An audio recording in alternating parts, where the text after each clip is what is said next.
Continuamos con la segunda parte.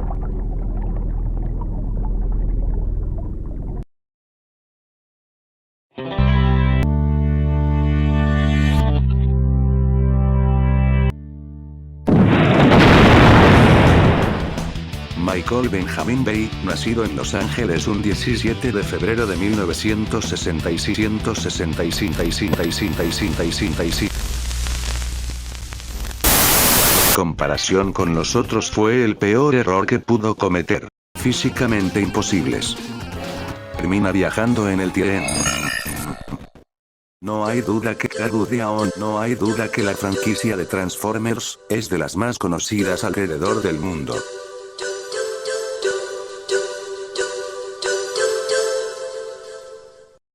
Juguetes, dibujos animados e historietas, películas y hasta manga.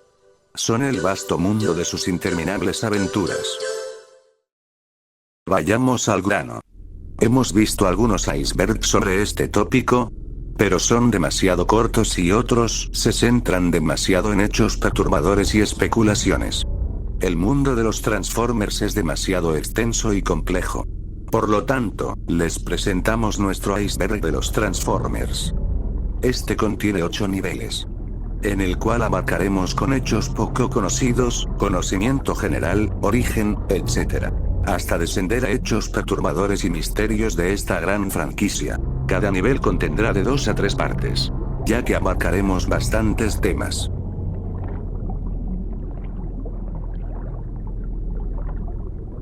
En este video damos inicio al primer nivel. Sin nada más que decir, comencemos.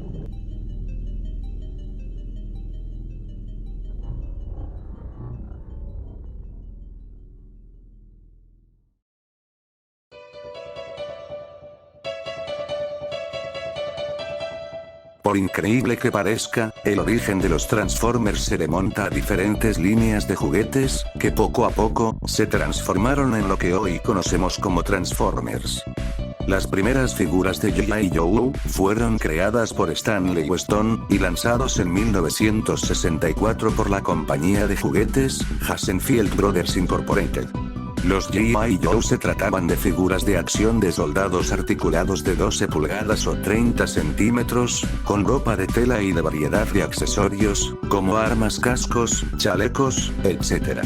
Representando cada una de las divisiones del ejército estadounidense. Tal éxito hizo eco para que otras compañías exportaran G.I. Joe a otros países. En 1971, la compañía japonesa Takara la exportó bajo el nombre de Combat Joe, con la idea de replicar su éxito en Japón. Sin embargo, fracasaron, por lo cual se decidió reinventarlos. Utilizaron el cuerpo base de los Combat Joe, pero conservaron su tamaño, para crear una nueva línea de figuras llamada Henshin Cyborg. Esta nueva línea consistía en superhéroes robóticos con cuerpo transparente y partes cromadas en su interior, caracterizados por retirar sus extremidades, para reemplazarlas con armas y otras partes. Afortunadamente este concepto fue de gran éxito para Takara, por lo cual planearon crear vehículos y bases para estas figuras. Pero por su gran tamaño harían que los sets de juego fueran muy grandes y costosos de producir. Consecuentemente Takara decidió reducir el tamaño de las figuras a 3,5 pulgadas de alto, renombrándolas como Los Microman eran seres alienígenas y robóticos que luchaban con seres mutantes de otros planetas.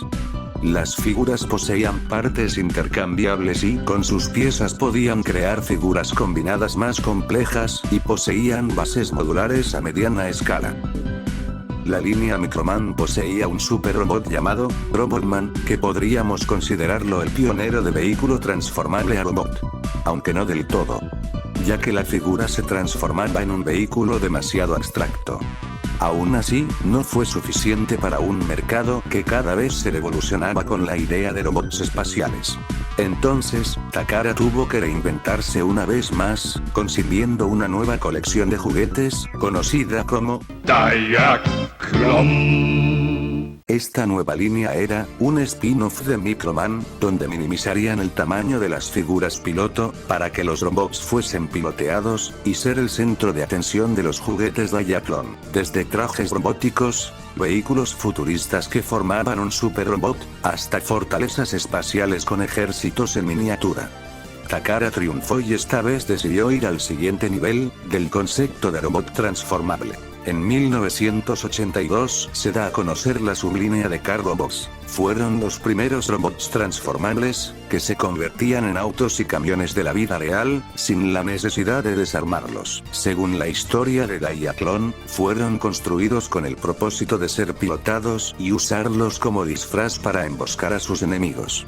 Tuvieron abrumadora aceptación, por lo cual la línea siguió extendiéndose, añadiendo vehículos como jets, trenes, dinosaurios, vehículos de construcción y mucho más, modificando la línea en una especializada en robots transformables. La empresa estadounidense, Hasbro, negociaría con Takara para exportar la línea de Car Robots a Estados Unidos. La negociación se hizo en Japón por medio de una feria de juguetes, para mostrar sus productos Diaclone y Microman. Los ejecutivos de Hasbro quedaron más que impresionados por el ingenio y creatividad en esos juguetes. Y así, Hasbro obtuvo la licencia para exportar la línea de Microman y Diaclone. Pero antes se les crearía un nuevo nombre, para ser comercializada en masa. Así pues, la franquicia de Transformers nació, tal como la conocemos.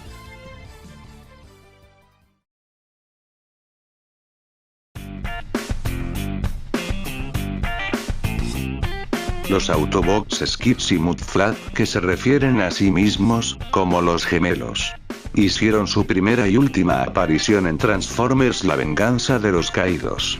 Torpeza extrema, peleas por la menor provocación, una forma de hablar muy peculiar. Poco inteligentes y rápidos para la violencia. Además, en comparación con los otros Autobots, sus diseños eran más encorvados y feos, con rostros desfigurados. Era bastante obvio que los gemelos eran estereotipos los afroamericanos. Para la mayor parte del público, fueron personajes muy divertidos y entrañables, el par de cómicos para romper los momentos de tensión. Para otros fue un intento de comedia forzado y repudiable.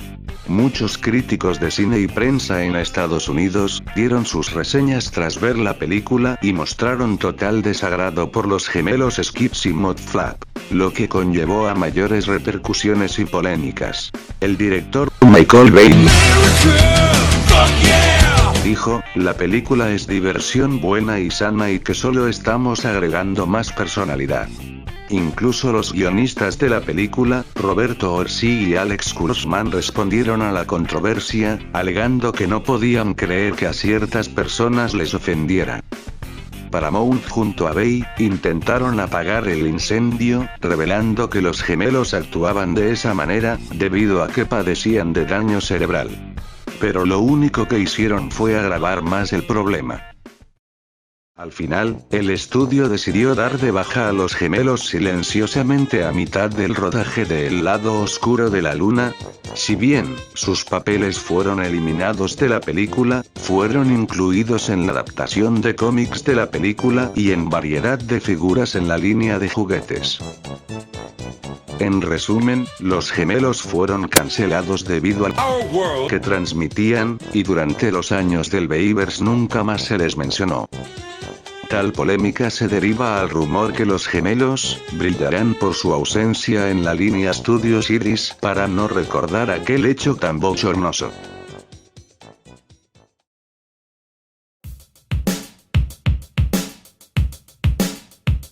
Este tema abarca no solo a Megatron, sino a todo juguete en forma de armas de fuego. Megatron se originó de la figura On-Robo P-38, que se transforma en una réplica casi exacta de la pistola Walther P-38. La figura de Microman estaba disponible en dos formas: versión estándar en dos colores, gris y negro, sin accesorios para el arma, y la otra versión, P-38 On-Call, equipado con una mira, un silenciador y una culata. Fue la versión On-Call que Hasbro tomó para hacer a Megatron, con ciertas modificaciones. En la época de la Guerra Fría, el cine y la política fomentaban el uso de armas y por consecuente, la facilidad de su obtención. siendo considerados como un objeto de legítima defensa y heroísmo, pero también de crimen y terror. Esto afectó gravemente a los juguetes en forma de armas de fuego.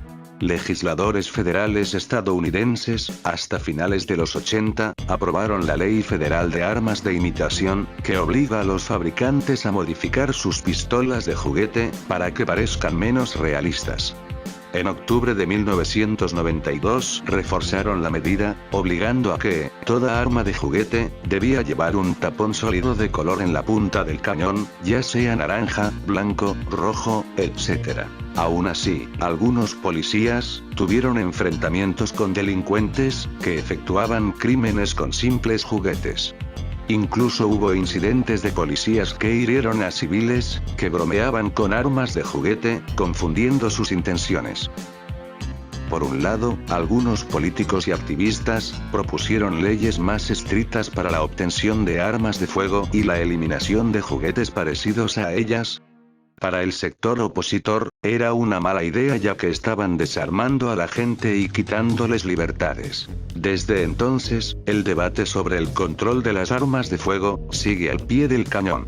Claramente, el líder Decepticon no sería la excepción. Megatron probablemente es el Transformer más controversial, debido a que su figura G1 japonesa, como un arma realista, podía disparar pequeños proyectiles con bastante fuerza, y carecía de un tapón naranja, para indicar que era un juguete. Quizás la juguetera gringa de Hasbro no se anime a lanzar un nuevo Megatron en modo pistola en un futuro. O en el peor de los casos, nunca más lo hará. Lo que es irónico de un país, en donde cualquiera puede comprar un arma de fuego real.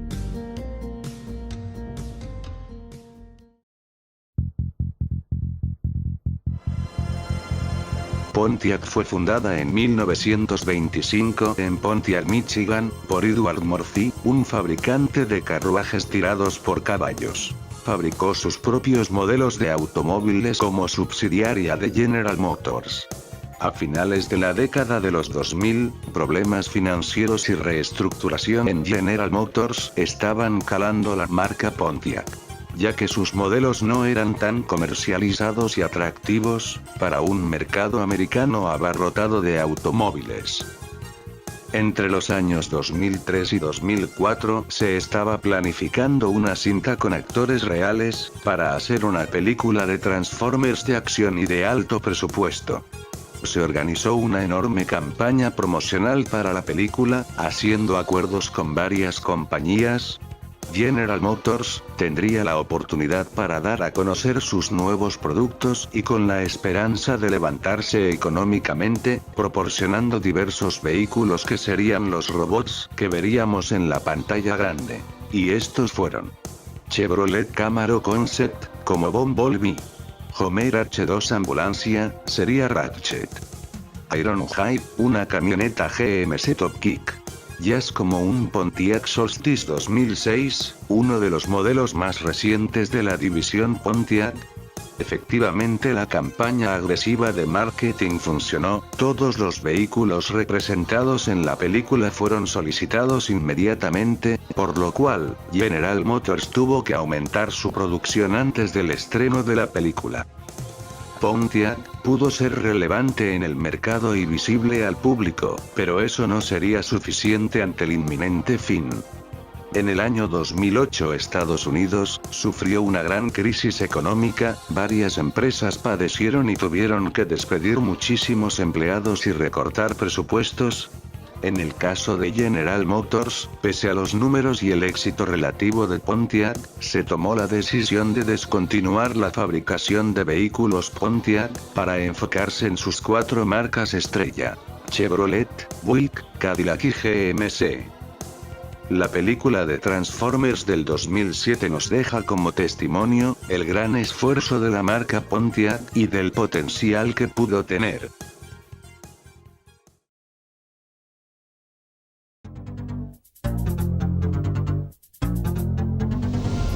Takara Tomy es una empresa de juguetes japonesa, siendo los productores y partícipes en gran parte de la ingeniería de los juguetes Transformers. Originalmente, Takara creó las líneas de juguetes Diaclone y Microman, que luego fueron importadas a los Estados Unidos por Hasbro y convertidas en Transformers. Desde entonces, Hasbro y Takara han sido socios comerciales muy unidos. Debido a esto, comparten franquicias estrella como Beyblade, Zoids, etc. El término Takara Tomy es el resultado de la fusión como marca de Takara y Tomy, efectuada el 13 de mayo de 2005, donde ambas franquicias serían una sola y compartirían sus productos. Cada empresa inició de formas muy distintas. Conocida originalmente como Sato Bainou, una empresa japonesa de juguetes fundada en 1955 por Yasuda Sato. En un principio se especializaban en la fabricación de muñecas. Por ejemplo, las muñecas Dako-chan se convirtieron en un gran éxito y fue la mascota de la compañía hasta finales de la década de los 80. Ante la creciente necesidad de expansión y dura competencia, Takara optó por fabricar juguetes para niños.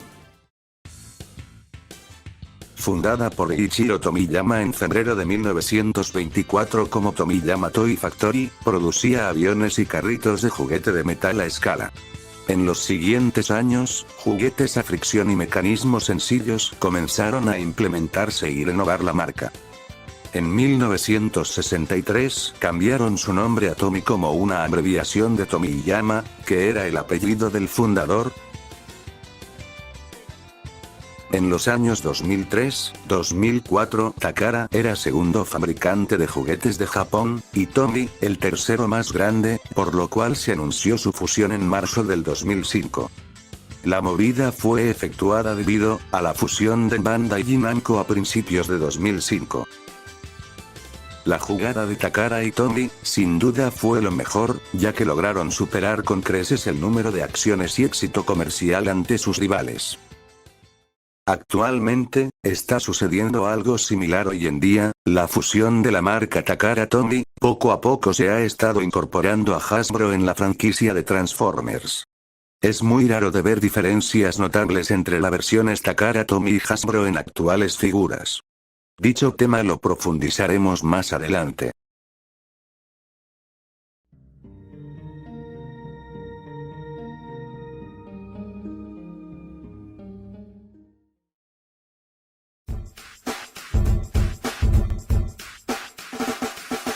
En la película live action de Transformers 2007, presenciamos variedad de modos alternos, basados en vehículos de la vida real. Para los Autobots tuvieron camiones y deportivos, y para los Decepticons, llamativos vehículos militares, como, para Starscream, un caza Lockheed Martin F-22 Raptor. Un helicóptero MH-53 Payload para Blackout. Bombcrusher, un vehículo antiminas Buffalo, y en el caso de Devastator, un tanque M1A1 Abrams. Así es. Muchos fans confundidos, presenciaron como en el metraje le llamaban a Brawl, Devastator. Esta confusión se debe a que durante la producción, se pensó diferentes nombres para este Combaticon. Desafortunadamente, el nombre de producción no fue corregido para la película, y algunos artículos de mercancía y en medios escritos y visuales, tal como los Titan Comics. Los guionistas Roberto Orci y Alex Kurtzman confirmaron que el nombre final del personaje era Brawl, incluso habían señalado dicho error en la sala de edición 2 veces. Michael Bay confirmó que Devastator no era el nombre definitivo, apoyando Kurtzman y Orci, aunque prefería el nombre de Devastator porque sonaba mejor. Aún así, Hasbro usó el nombre de Brawl para todos sus juguetes basados en el personaje, y consideró el otro nombre como un error de continuidad.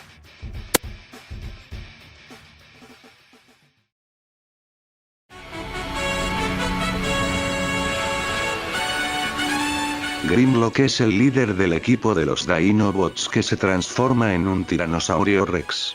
Caracterizado por ser muy torpe y poco inteligente, pero es uno de los pocos Transformers que puede enfrentarse solo contra varios enemigos, o cualquier cosa que se le ponga a su paso. Fue creado por Will Jackie Ratchet, junto con sus compañeros Slag y Sludge, a partir de fósiles de dinosaurios encontrados cerca del arca, muy poderosos pero sin cerebro, describen a los Dinobots. ¿Qué pasaría si te digo que Grimlock alguna vez presentó signos de inteligencia? ¿Inteligencia como la de un genio? En el episodio 89 de la tercera temporada de Transformers G1, los Autobots se encontraban en Cybertron, probando un nuevo generador que les proporcionaría mejor energía a sus bases. Rodimus Prime le indicó a Grimlock que activará la máquina. En ese momento Grimlock se equivoca y activa diferentes alarmas provocando un mal funcionamiento en el sistema. Mientras tanto, mercenarios encomendados por Galvatron implantaron antielectrones para sabotear la base y atacarla. De inmediato los antielectrones sabotearon el aterrizaje de Cosmos y Skylynx, y los otros fueron a su rescate, pero algo estaba alterando su habilidad de transformarse.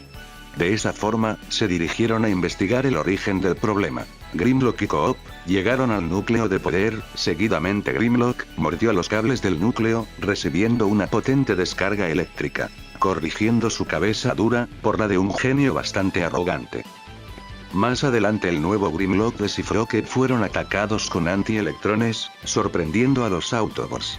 Entonces se prepararon para contraatacar, pero los Decepticons los estaban esperando con una emboscada. Grimlock se separó del grupo para adentrarse a las profundidades de Unicron, en donde construyó un nuevo equipo de 5 Autobots, llamados los Technobots. Súbitamente los Terrorcons repelieron el ataque combinándose en Abominus, haciéndolos retroceder. Grimlock se dio cuenta que la única forma de derrotar la fuerza bruta de Abominus sería con gran inteligencia, por lo cual transfirió su inteligencia a Combautron para repeler a los Decepticons y provocar su retirada, sacrificando su inteligencia en el acto. Sin duda, es el sacrificio más inteligente y noble que Grimlock ha hecho.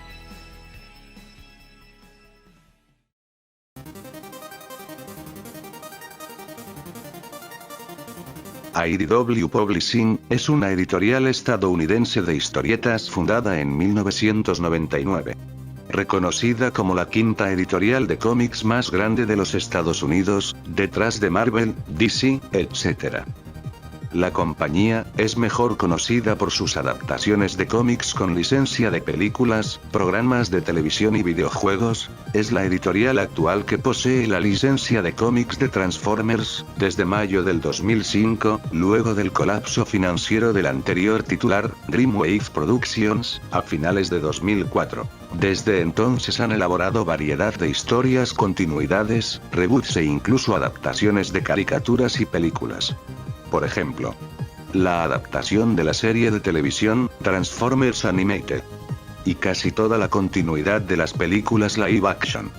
Durante 13 años la continuidad IDW 2005, o conocida como la nueva continuidad de Transformers, han sido las historias insignia de IDW.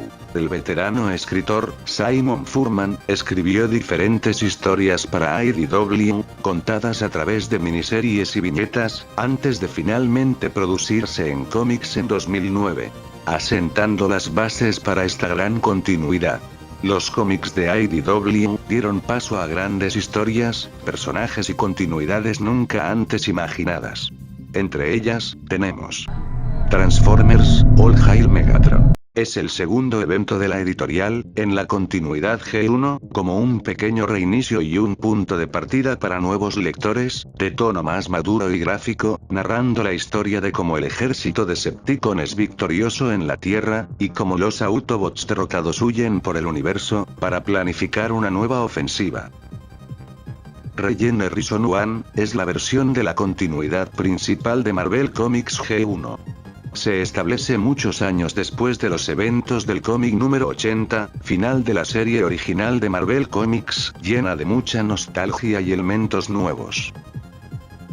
More Than Meets the Eye. Esta serie sigue las aventuras de Rodimus y su equipo mientras viajan por el espacio, buscando a los legendarios caballeros de Cybertron, lleno de diversos dramas, aventuras y personajes. Sin duda IDW ha hecho un gran trabajo, mostrándonos nuevas historias, ansiosas para ser leídas, llenas de muchas emociones y aventuras.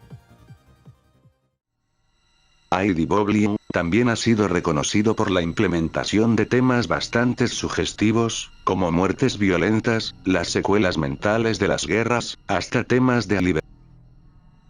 Este tópico en especial lo ampliaremos más adelante. Sam.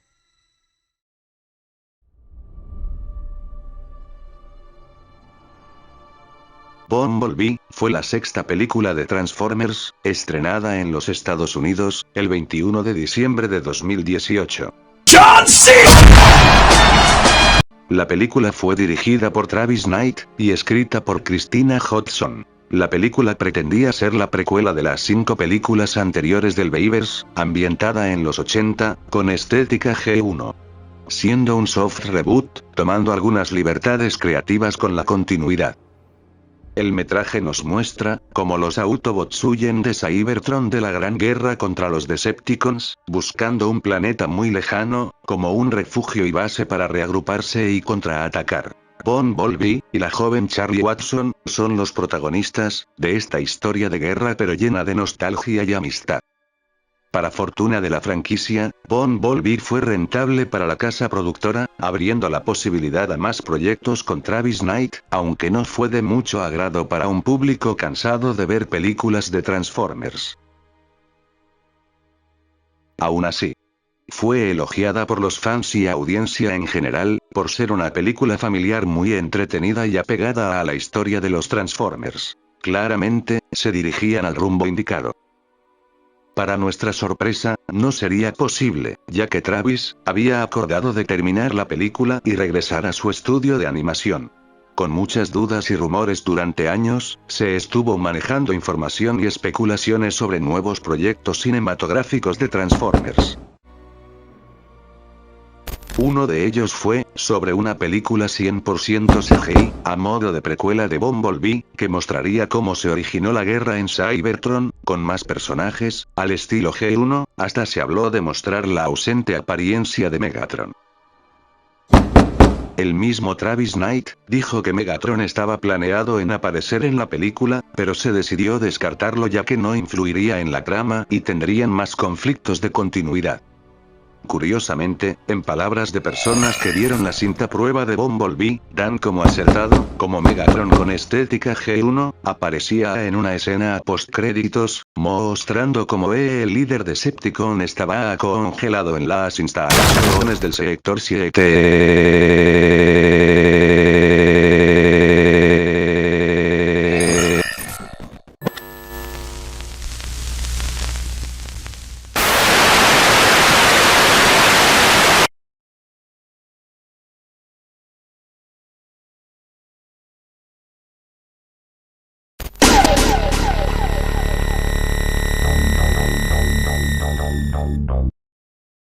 Para la primer caricatura de Transformers, además de animadores, música y escritores, necesitaban darle voces a cada personaje, voces tan concretas y características. Para el doblaje estadounidense, se seleccionó a personas con vasta trayectoria y tonos de voz adecuados.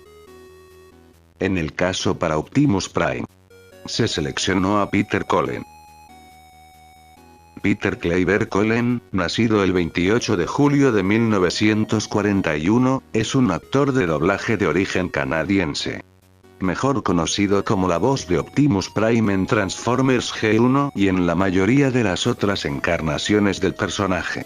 Prestó su voz en variedad de caricaturas y películas. He aquí algunos ejemplos. Igor, en Winnie the Pooh. La primera voz de Carl, en Knight Rider. Las vocalizaciones del Depredador. Efectos vocales especiales en Gremlins. Y muchos más. Para Frank Welker, interpretó a Megatron. Franklin Wendell, nacido en Denver el 12 de marzo de 1946, es un actor estadounidense que se especializa en voces de personajes animados. A pesar de tener una voz ronca y serena, es capaz de interpretar diferentes matices de voz. Sigue interpretando a Megatron, ya sea en películas o caricaturas. A continuación parte de su trabajo. Fred Jones, y Scooby-Doo, curiosamente en casi todas las caricaturas de Scooby-Doo. Yoshi, Goombas y otras voces, en la vieja película Live Action de Mario Bros. En la versión inglesa de Mi vecino Totoro, interpretó al mismísimo Totoro y Kate Bush de la versión Disney 2005, entre otros. Sus homólogos del doblaje latinoamericano, de igual forma, eran personal con vasta experiencia en doblaje. Por ejemplo, el mexicano Edgar Gaxiola, nacido el 26 de febrero de 1941. Es un actor de doblaje mexicano, radicado la mayor parte de su carrera en Los Ángeles, mejor conocido por interpretar a Optimus Prime en la generación 1 en el doblaje latinoamericano. A lo largo de su carrera, ha participado en variedad de doblajes, como James Bond. En la película James Bond 007, su nombre es Peligro, bujía en Meteoro 1967. Don Gato y su pandilla en variedad de personajes y efectos de sonido. El placer de pintar con Bob Ross, como Bob Ross. Actualmente se encuentra retirado del doblaje, aunque sigue satisfaciendo a los fans con imitaciones y saludos con la voz del Optimus G1. Y por último, para Megatron fue protagonizado por el señor Alejandro Abdala. Nacido el 22 de noviembre de 1933 en Managua, Nicaragua. Fue un talentoso actor de doblaje de origen nicaragüense que trabajó en Los Ángeles. Poseedor de una singular voz, astringente y rasposa muy característica, lo que lo hacía idóneo para doblar a villanos o personajes de fuerte carácter. Enseguida, alguno de sus papeles más notables. Spike en Tom y Jerry. El narrador de la película Pie Pequeño. En busca del Valle Encantado. Variedad de personajes en G.I. Joe, como Destro, Serpentor, Storm Shadow, etc. Lastimosamente Alejandro Abdala falleció a los 74 años, el 2 de enero de 2008. Dejándonos un gran legado para recordar. Como esta joya del doblaje latinoamericano.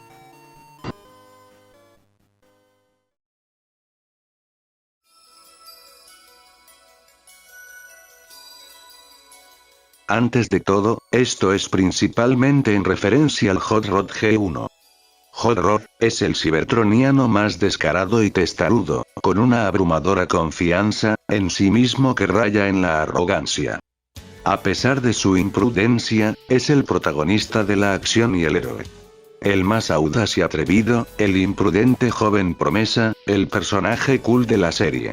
Desde entonces, ha sido el protagonista de las aventuras más peligrosas y fascinantes. Siendo el blanco de admiración y cuestionamiento de sus compañeros Autobots y la audiencia. Con la película de 1986, el salto a la pantalla grande para los Transformers, enfrentarían a una amenaza tan grande y peligrosa llamada Unicron, quien pretendía apoderarse de la matriz de liderazgo y conquistar la galaxia. Claramente la trama indicaba lo que muchos temían. Para sorpresa de muchos fans, las salas de cine fueron testigos de una escena bastante desgarradora. Optimus Prime muere, siendo un héroe.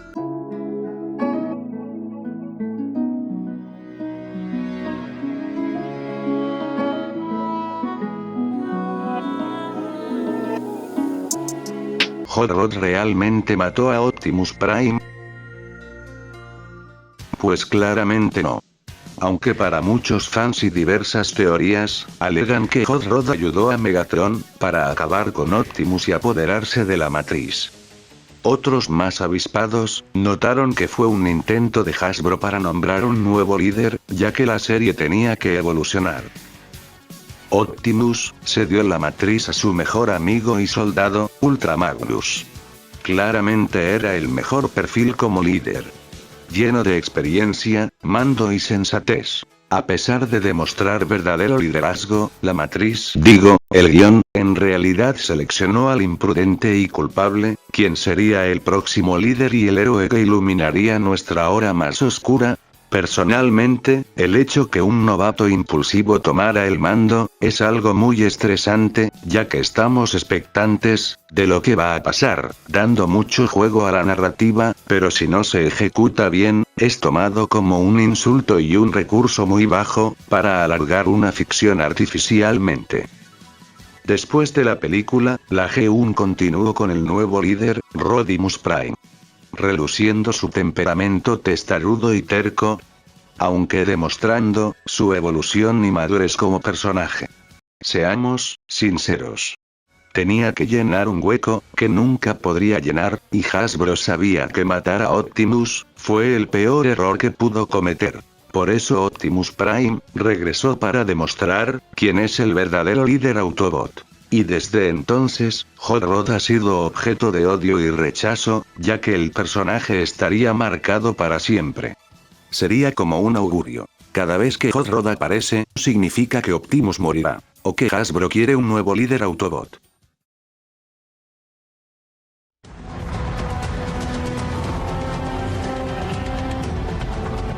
Los Titanes, también conocidos como Ciudadformers, Metrotitanes o Megamasters, son robots gigantescos, capaces de transformarse en naves estelares colosales e incluso en ciudades enteras.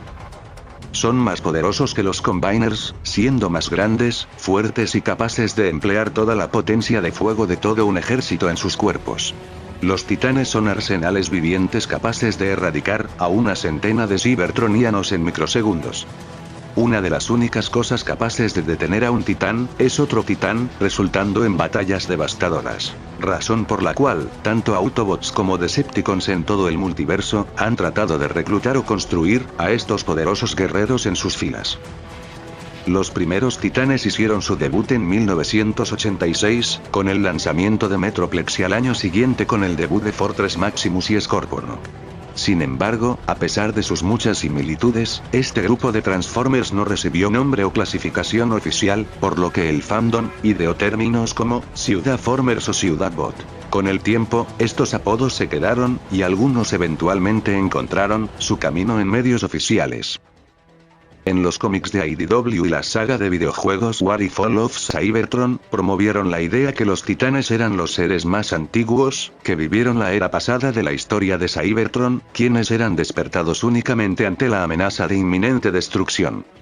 En 2014, la escritora Meighrad Scott fue la autora que introdujo la idea que los titanes eran capaces de colonizar otros planetas, además de desarrollar la cultura del planeta natal de Windblade, Caminus, además de introducir el concepto de Siri Speaker. Los Siri Speaker tienen la capacidad de comunicarse telepáticamente con titanes activos y dormidos. Esto formaría para la caracterización de Windblade y los habitantes de Caminus en los cómics de IDW. También, en la habilidad de comandar titanes, como Metroplex. En el año 2016, Hasbro finalmente oficializó el término titán con la franquicia de Titans Retron. Parte de la trilogía de Prime Wars. Tomando y mezclando varios conceptos que mencionamos anteriormente.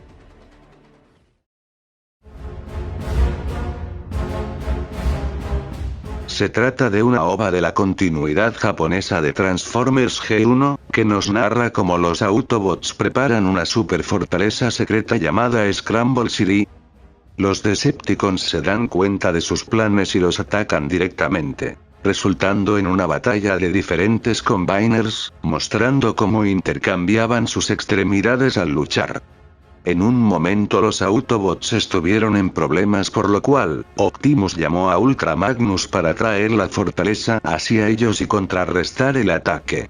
De inmediato, los Decepticons se ven sorprendidos como una base gigantesca rodante los ataca y se transforma en un robot gigante, quien en realidad es Metroplex.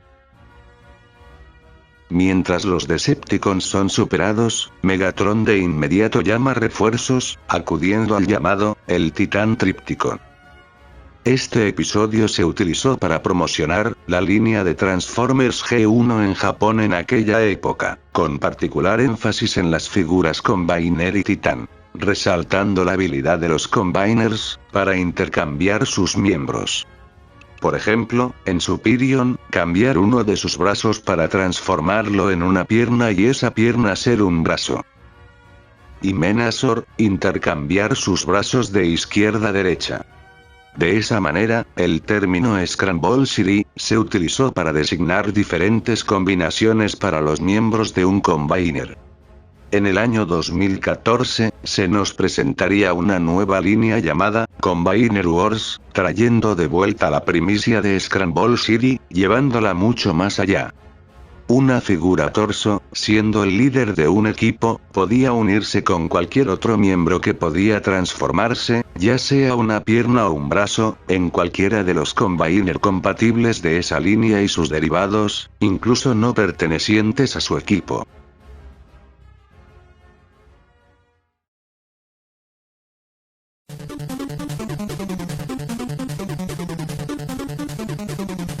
Gimmick es un anglicismo que hace referencia a todo elemento añadido a un producto o publicidad, con el fin de hacer que sobresalga por encima del resto y de esa forma se venda más que el de la competencia. Pero en relación con los Transformers, en términos simples, significa una característica agregada a un juguete para mejorar su valor de juego o hacerlo más atractivo para los compradores.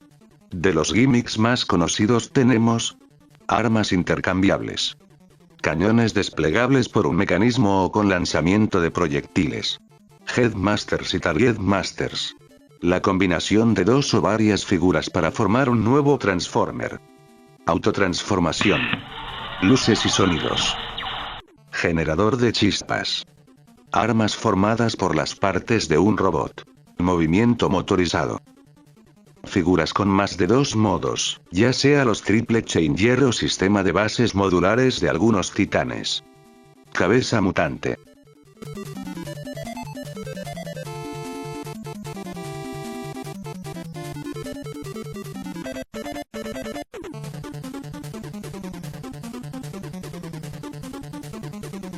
Códigos que se podían ingresar en línea, en Hunt for the Decepticons, que nos permitía desbloquear una misión del videojuego, de esa línea de juguetes. Los Robot Points desde la G1 y en la era de Guerra de Bestias. Al juntar los suficientes, servían como descuento para comprar figuras especiales de un catálogo exclusivo. Y un largo etcétera. Curiosamente algunos fans de Transformers tienen aversión por los gimmicks, ya que, en algún tiempo, Hasbro prefería añadir muchos gimmicks a sus figuras que la estabilidad de la misma. Un ejemplo muy marcado de esto fue las figuras de la trilogía de Unicron, donde se incorporó una característica uniforme en todas las figuras de cada línea, por ejemplo, la implementación de los Minicons en armada, que eran mini robots transformables que podían activar funciones adicionales. El sistema Powerlinks de Energon, que era la habilidad de combinarse con variedad de figuras. Y en Transformers Cybertron, con el poder de las ciberllaves, podían desplegar armas ocultas o funciones extra. Al final, los gimmicks son muy divertidos, hay muy malos y otros muy buenos. De todos modos, el mejor gimmick de los Transformers, son los Transformers en sí. Ya que se transforman.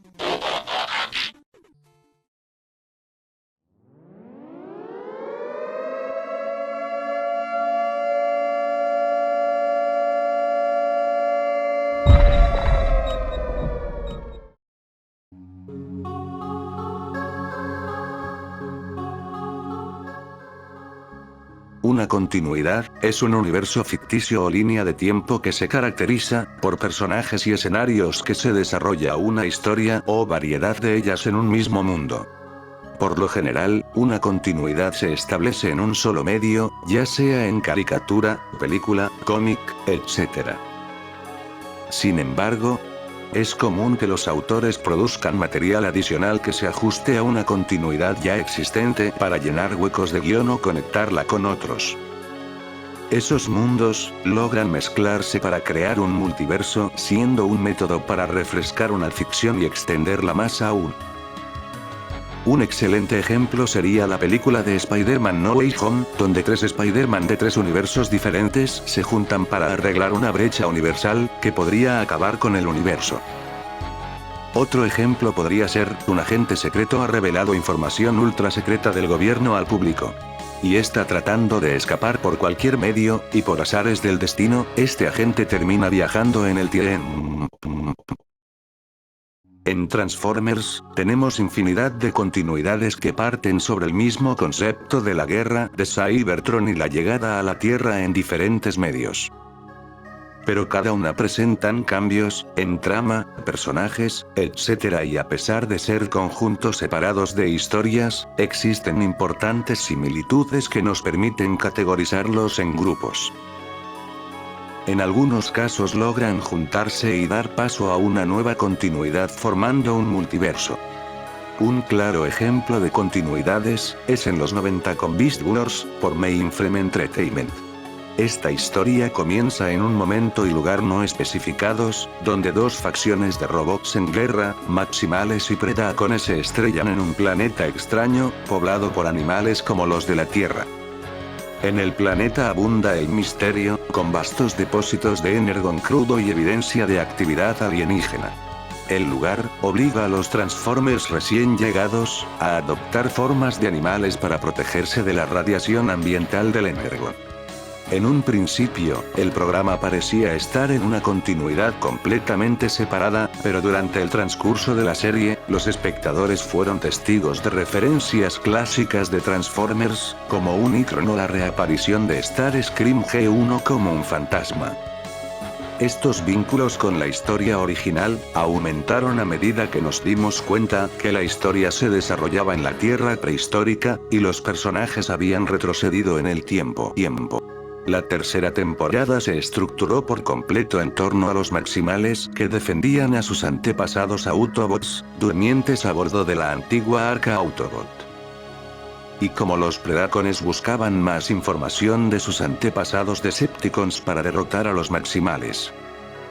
Estas forman dos continuidades aparentemente distintas, pero se juntan para hacer una totalmente nueva.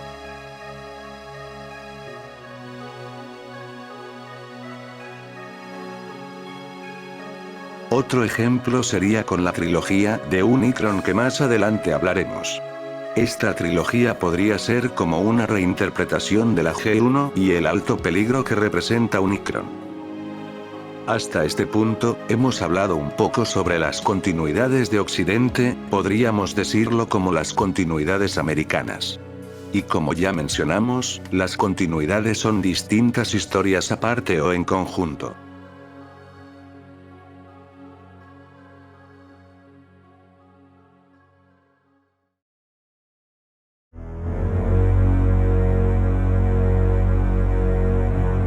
Para complicar más las cosas, en Japón, se llevó esto mucho más allá, creando su propio conjunto de continuidades, mezclándolas en una sola. Desde la G1 hasta continuidades actuales. Tomando líneas de juguetes, manga y hasta anime. ¿Cómo es posible? Esto empezó desde los 80, principios de los 90. Todos los dibujos animados de Transformers, hasta el lanzamiento de Car Robots, encajan en una continuidad unificada. Abarcando la G1, japonés y americana, Beast Wars estadounidense, Headmasters, Master Force, Victory, Son, y la continuidad de Beast Wars japonés. En el siglo XXI, se insertó en la línea de tiempo de G1, las líneas Bainaltech, Kiss Players y Robot Masters. A pesar de ser material adicional. Años después, se ajustaron ciertos cambios de continuidad, para que pudieran encajar nuevas historias, por medio de reinicios y ajustes.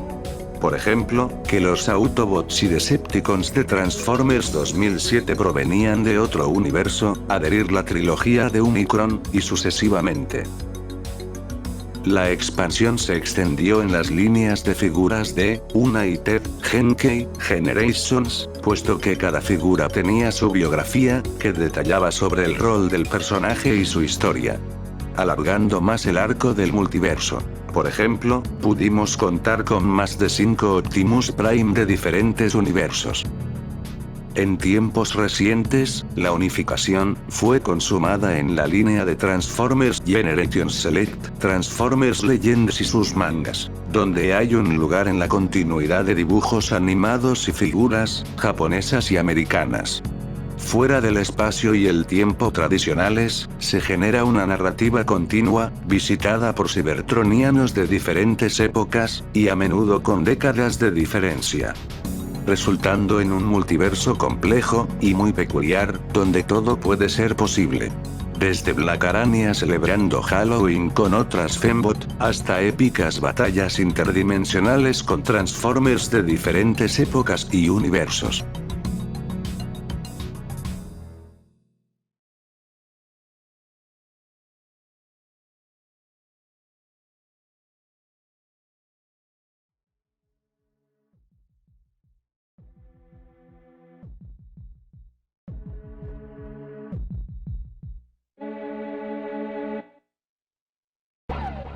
$37 16 35 M 115 45 20 O. El sujeto R5A95 permanece bajo custodia. Interceptamos la transmisión a las mismas coordenadas. El sospechoso escapó. R1A95 será interrogado. La prioridad es obtener el paradero de su cómplice. Cambio y fuera.